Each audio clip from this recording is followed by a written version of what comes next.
Oh, good evening, folks. Welcome back to the farm. Hey, good evening, puppies. This evening, never mind this evening. Tomorrow morning is going to be a big day. We've got all the meat chickens coming in. Now, typically when the meat chickens come in, they come in earlier in the year. We try and get a May long weekend. We keep them in the little blue chicken house over there. And then they're a month in there, and then, it supposedly warms up. And we get them out on grass in the chicken tractors. But we purposefully did not do that this year. So because we were planning a family vacation, we didn't want to ask the farms. I mean, you can ask a lot of farm sitters. I mean, they're generally good people. If they're willing to sit the farm, they're usually pretty good people.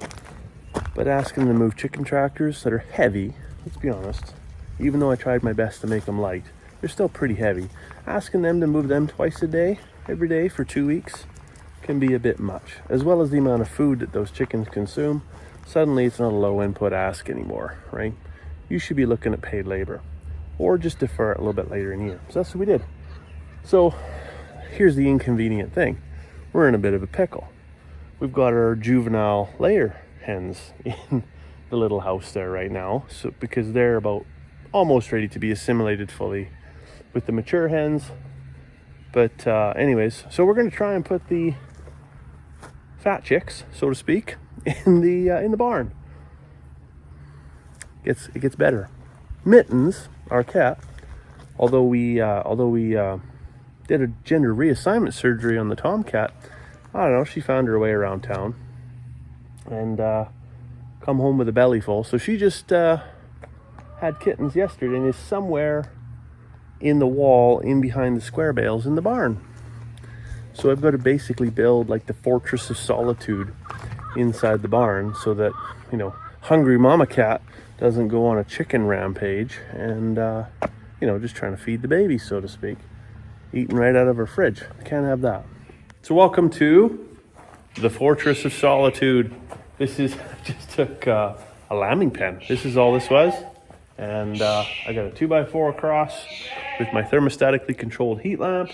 Stacked up some square bales around. Got some fresh pine shavings in there. Got a really noisy barn swallow up there that I closed the barn door. Closed the barn door yesterday, so she's probably pretty hungry. Anyways, what I need to do here is get something just on the top to deter the cat from getting it in, getting its way in there and wreaking havoc. So I got a couple sheets of plywood over there that I use for a shearing floor when we shear lambs use in the spring, sorry. So I'll set them up top. I'll get food and water in here, and I think we'll be ready. You know what? We're not going to be ready because we just can't have nice things. Mostly because I can't put shit away. So I went looking for the spare chicken feeder, and looks like I left it out all winter long. My bad. So I'm going to take this to the shop, pop that nut off the bottom, and see if I can't. Well, you know what? The wife's got one of these old planters. Maybe I could. It's about the same size. That or a 5-gallon bucket. I'll find something anyways, and we'll reconfigure it. There's my barn swallows up there. There's 3 of them. So I don't know if that's mom, dad, and a young one. But they all kind of look about the same size. I think everybody should be able to fly out of here. But maybe the little one hasn't decided to fly the coop yet. Maybe he wants to stay home and play video games or something. All right, I'm in the workshop here now. We're giving a rinse to the bottom of the chicken feeder so that it doesn't look like we're trying to feed them out of a toilet. I've got not a 5-gallon bucket, it's a 4-gallon bucket from Sticky Bun Smear. I don't know what that is, but I'm sure it's not good for you. Anyways, I'm gonna do the old flipperoo, drill a hole. I might have to drill some holes in the bottom to let some feed out. And that's my plan. That's my plan. We'll see if I can save the day here, because I certainly can't make it to the feed store tonight to get a new one. And even if I could, those things aren't cheap. They're not cheap, and if you don't take care of them, they don't last. So, I mean, they're subject to the elements. Anyways, they're gonna fail eventually, but obviously leaving out over the course of winter and half the summertime, super not good for it. So I'm gonna just have to try a 5-gallon bucket, see how that goes. 4-gallon bucket, see how that works. All right, Done. Just like that. Super easy. Took the bucket and drilled a hole right in the dead center for the pin to go through. Took the jigsaw and cut out a big smiley face in there.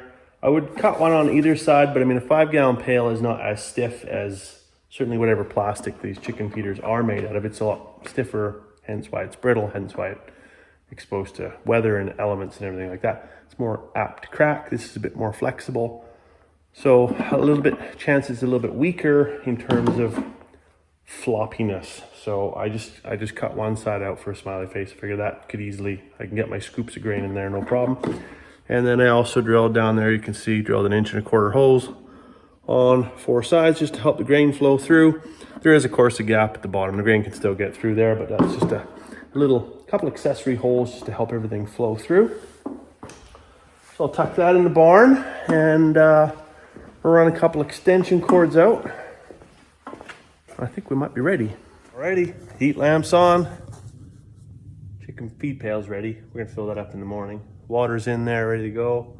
Put my hand under there. She's toasty warm. They got lots of room to get away from that heat lamp if it gets too warm.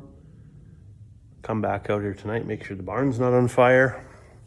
But overall, I'd say we're ready. So I'll see you tomorrow morning.